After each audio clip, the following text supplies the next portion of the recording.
This is the Rumor Report with Angela Yee on The Breakfast Club. So listen up. All right, Derek Fisher just recently did an interview with Bleacher Report, and he talked about all kinds of things. It's a pretty long interview, and if you have time to read the whole thing, you should. But he also said, if the worst thing someone has to say about me is that I'm now going out with a woman who used to be married to this guy I worked with for a year 6 years ago. All right, of course he is talking about Matt Barnes and how he is now with Gloria Govan.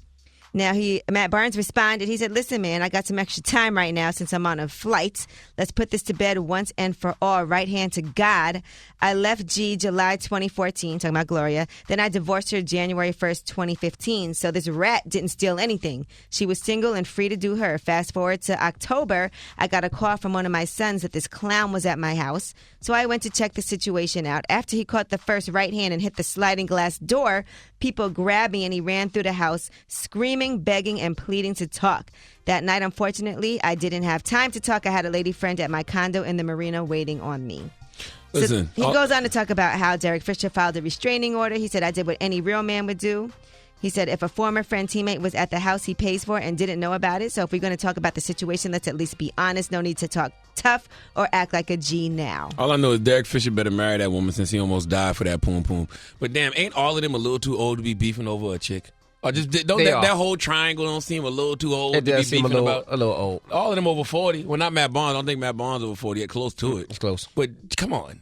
Right. Stop it. And Derek Fisher in this interview also says, I've been getting judged since I was 6. I laugh at anything really or anybody who thinks somehow I'm going to crawl up into a hole and not still win and be successful because people have been telling me I can't for a very long time. Basically, Derek saying I got beat up, but I got your bitch. Well, that's all now he's talking saying. about work now. He's talking about other what work? Things, you don't work? Basically getting fired. And I wouldn't want to hire nobody who's involved in an immature situation like that either, to be honest with you. That's just immature. That shows a lack of maturity to be arguing over a woman at 42 years old. All right. Now let's discuss Drake. There was somebody who was pretending to be his manager and said that he was selling his house. And the media took hold of this story and ran with it. The LA Times posted that Drake had listed his property for $20 million and all of that. So there also was a real estate agent as well. So somehow, some way, somebody scammed everyone into thinking that Drake had his house for sale. That's a lot of money. Is this house worth $20 million? I don't know. All right, and also let's talk Kim Kardashian and the jewelry that was stolen from her in Paris. This is going to hurt your heart when I tell you this story, okay?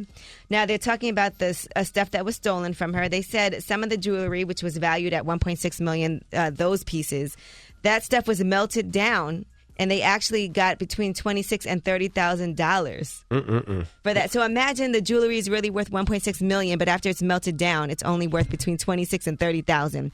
Now, as for the $4 million ring, they said that ring is still intact, but there's no chance of finding it. They said that ring immediately went to the Belgium black market, so it's over. So basically, they robbed Kim for nothing, is what you're telling me. They got barely any money. Well, they got the $35,000, however they got for the ring, but Kim don't care because she got insurance, so they're gonna pay that money regardless. So she's good money. Yeah, it's just a horrifying situation. Right. And Paris Jackson, Michael Jackson's daughter, is officially going to be on Lee Daniels' show Star. She has booked her first acting gig. Oh, nice. We told you before she was on the cover of Rolling Stone, and we read some of that to you about her identifying as black and Michael telling her that she was black her whole life. So she recently met with Lee Daniels for a screen test, and they said she's a natural. She's been taking acting for years now, so this is going to be her breakout year. Well, I heard Lee is hiring Paris because he wants black people to feel better about themselves.